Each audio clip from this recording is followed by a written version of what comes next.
Biz Айнагүл эженин үйүнө келип калдык. Саламатсызбы Айнагүл эже? Саламатчылык келди. Кандай сайын Айнагүл эже? Денсаулыктарыңыздар жакшыбы? Жакшы, шүгүр. Рахмат сизге абал-акалымды келип сурап турганыңа терең ыраазычылык. Айнагүл эже, бул жагдайга кантип дуушар болуп калдыңыз? Мен эми айта берсе узак тема болуп кетет, эми кыскартып айтайын мен. Ушу 2009-жылы Ош тарапка баратып айдоочу уктап калыптыр. Натыйжасында моюн омурткам талкаланып, колумда иштебей калган, колум иштеп калды, болгондон пальчиктерим мына. Пальчиктерим катып калды, врачтар атрофия дейт. Көп аракет кылыш керек экен, реабилитацион центрга бар деп атат. Азыр иштеш кыйын болуп жатабы ошондо? Иштебей калды. Моюн омуртка талкаланганда колда кетет экен, бутум да иштебейт. Колум болсо мына ичкирип кетти, мына көрүп атасыздар абалын. Пальчиктерим такыр катып калды, иштебей. Анан мен эми айтат элем, ушул айдоочу мени ушинтип майып кылып отурушпайбы, эч кандай жардам бербей качып кетти. Моральный, материальный ушиб деп 200 000 чыгарды эле, 216 000. 200 000 бербей жатат бүгүнкү күнгө чейин, 11 жыл болуп калды мына. Бул эмне деген? Ушу бизде деген ушу Мамлекеттин органда жакшылап иштесем, сот исполнитель иштеп өндүрүп бериңиздер өтүнөм да. Эми мамлекет тарабынан жардамдар болбой жатат да? Мамлекеттик тарабынан, соцфонд тарабынан гана мен майыптык пособие алам бир 6 000 дегенде. Андан башка конкретный жардамдар жок. Анан мен айтат элем, мен мүмкүнчүлүктөн пайдаланып кыргыз элиме ушул биздин спонсор издеп атам да, аны үйрөнөчү. Спонсор керек эле, анткени реабилитационный центрларга барыш үчүн акча частном порядок ачылыптыр. Мисалы Эсенгелдиник деген бар, $600 дейт да. Асман чапчып атат акчалар. Мен ай сайын алганым 6 000 болсо, каяктан $600? Ошондуктан ушул биздин кыргыз элиме кайрылат элем. Колунда бар чыгаан кыргыздар, кыргыз элимдин чыгаан кыздары бар, жигиттери бар дегенде, иним. Ушуларга жардам берип, реабилитацияны көтөрүп койсо жакшы болот эле. $600 айына. Кичине Хадноко туруп калдым, аны да азыр көрсөтөрмүн. Хадноко туруп калдым biraz. Врачтар тарабынан эмне деп атышат? Жылыш болот деп жатышабы? Врачтар тарабынан эми врачтар не дейт, эми кыймылдаш керек дейт. Мына жата берсеңиз органдар иштебей калат дейт. 11 жыл жатып койду мынакей. Эми кыймылдаш үчүн акча экен да, кыймылдаганын акча мына центрларга кантип төлөйм. Үйдөн иш аракетинде кылып атам, мына велосипед тебем, колено упорго турам. Анан өзүм отуруп алып, монтип гантелдеримди көтөрөм, олеки гантелди көтөрөм. Ушул гантелди көтөрөм. Анан ушу эң главный, мен ушу центрларга барып кыймылдашым керек, Воронцовкага барып атам. Монтип гантель көтөрөм, антип кетсем пальчиктерим да кыймылдабай калат дейт вообще.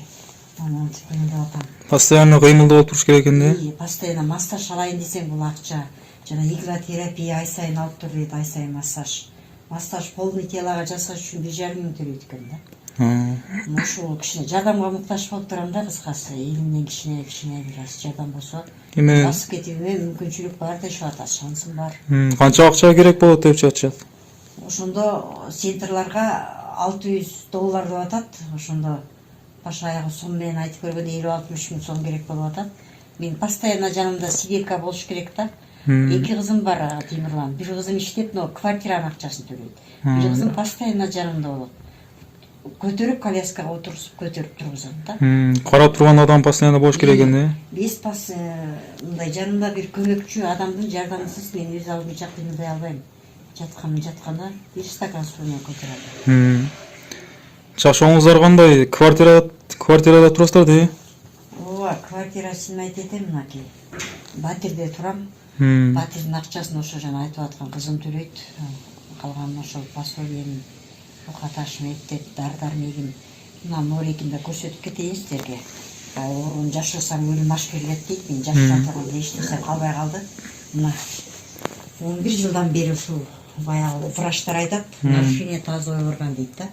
Мына көкүрөк түшман ылдый, мына түшман ылдый. Кайнак суу куюп жиберсең да ушул жактан ылдый, сезбейт ишти. Эч нерсе сезбейт да? Анан баягы мачамды чыгара албайм, мынтип трубка салып койгон, табарсыгында трубка турат.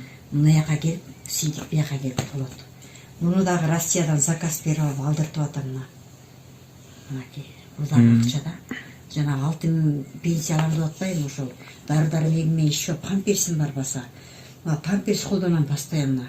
Памперс деле азыр мынакей бир пачка алсам ичинде Ушундук болот, аны деген 1,5 миңге аламын, еще дордойдон арзан алгам.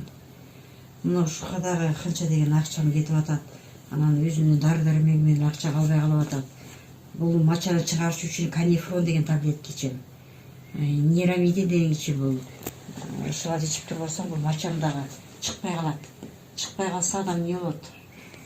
Кайрымдуулук фонддоруна кандай жардамдар болуп жатабы? Кайрымдуулук фондунан ушу 11 жылдын ичинде конкретный эч кимсе жардам ала албай койдум. Мого илим барсыңбыга кайрылдым.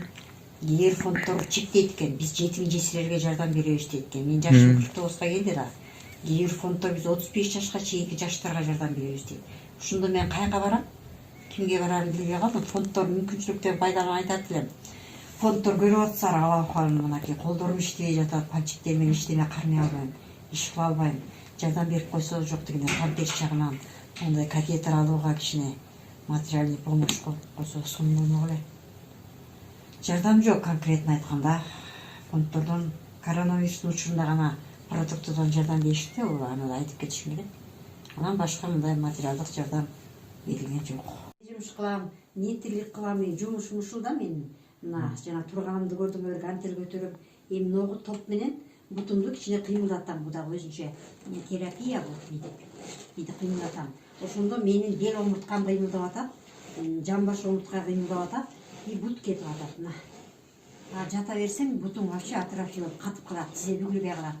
Көп бир буту колу кыймылдалаган ушу инвалид адамдар болсо көрсүндөр, ушуну обязательно кыймылдаш керек. Маятниктин ролун аткарат. Мына көп адамдарга кичине мотивация коюп, инвалидность это никакого кыймылдай берсе, жылыш акырындык менен боло берет экен да. Главное, кан жүгүрүп туруш керек да. И ошол нерсени билдим. Жөн эле отура бербеш керек.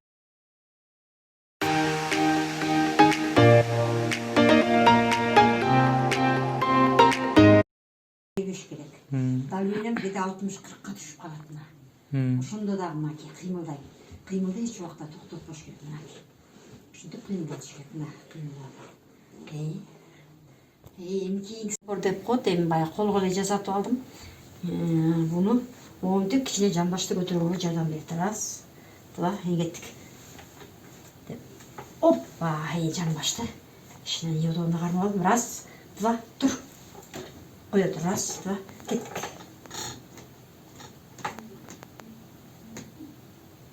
Ушинтип. Буну да самап, два. Жамбашты кичине коляскадан алыш керек да. Бу дагы белге, бутка күч керет десеби. Ушинтип кыймылдайт. Кайра сол кол менен көтөрүлөбүз. Коляскадагы эски тормоз кармабай калыптыр, кичине балбайт жетип атат, коляскада жүрүп кеттик. Кана. Раз, два. Ушинтип санап өзүбүзгө дух берип көтөрүлбөсөк. Раз, два, поднимаем. Два. Раз, два, три.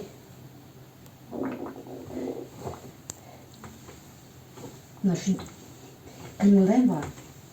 Жамбашты кичине коляскадан көтөрүп, күч келтириш керек белге. Бул кадым отурганга жардам берет. Бүгүн могу белим остеохондроз кармап калыптыр кичине. Жакшы эметпей туруп. Ушул анан кийин норейкеге мына отура бербей, норейкеге тартынам, растяжка кылам да. Монтип пальчигим иштебегенине байланыштуу буну кармалап жасаш керек. Пальчик иштебегенине байланыштуу мына. Монтип илип алып колго мына пальчик кармай албай жатпаймынбы? Колго илип алып туруп мына тартынам. Раз, два, мына. Белди түз кармап мына. Белди түз кармап мынтип. Белге да бул. Мына 10 жол. Раз. Подход менен 30 жол жасайбыз. 10дон подход кетет мына. Мынакей. Ушуларды ушинтип кыймылдайм. Бул эми азда көп аппараттар реабилитационный центрларда көрсөңөр, реаб центр десеңер эле чыгат. Көп нерсени жасаш керек, бул 3-4 эле аппаратты. Азда мен үчүн. Эртең менен 9тан кечки 5ке чейин кыймылдачубуз. Ошол эми центрларга барып басып кетсеңиз деген эле арылып элек, анан элим не дейин эми сөзүм аягында. Баягы каражат болбой туруп шансың бар басканга деп атат. Анткени бутумда тонус жакшы, белим кармап атпайт, тизем деле кармайт болгондо бел ооруп калат, кээде ошондо капельништетет бут. Өзүм кичине турам кадимги, приседание жасайм. аракетим бар, шансым бар, бирок акчам жок болуп атат.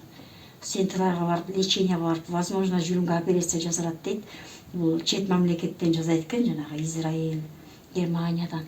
Ага эми 30-40 мың доллар ага деле акча чогулуп калса, батыраак кетет эле процессчи.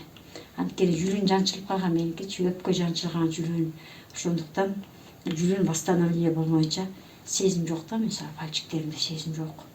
Бутун башында сезим жок. Кичине движение бар бирок. Ушуну улаш керек дейми? Өзүм одиноко самостоятельно туруп, шаг жасаганга этап менен кетет центрлар. Эми шаг жасаганды үйрөтөбүз дейт. Анын үчүн барыш керек. Ошого жардам бериңиздер элим. Турам только сен кое бербе кызым. Кое тур шаштырма. Раз, два, кеттик. Тимурлан бара бер. Сен карма кызым. Мына ушинтип турабыз. Санаш керек. Өпкө иштейт. Раз, два, три, 4, 5, 6, 7, 8, 9, 10. Ол кыйкырып санаган себеп өпкө иштейт. Обязательно санап жасаш керек да. Баягы көптөргө баягы мотивация болуп чыгардым. Бул бел кичине катып атат белим. Анан приседание жасаш керек. Тизем катып турат, өзүм деле турчумун. Гимнастикамды 1 айдан бери жасабай кичине катып кетти тизе. Кана. Оппа. Болду, кичине равновесие кылмай калдым.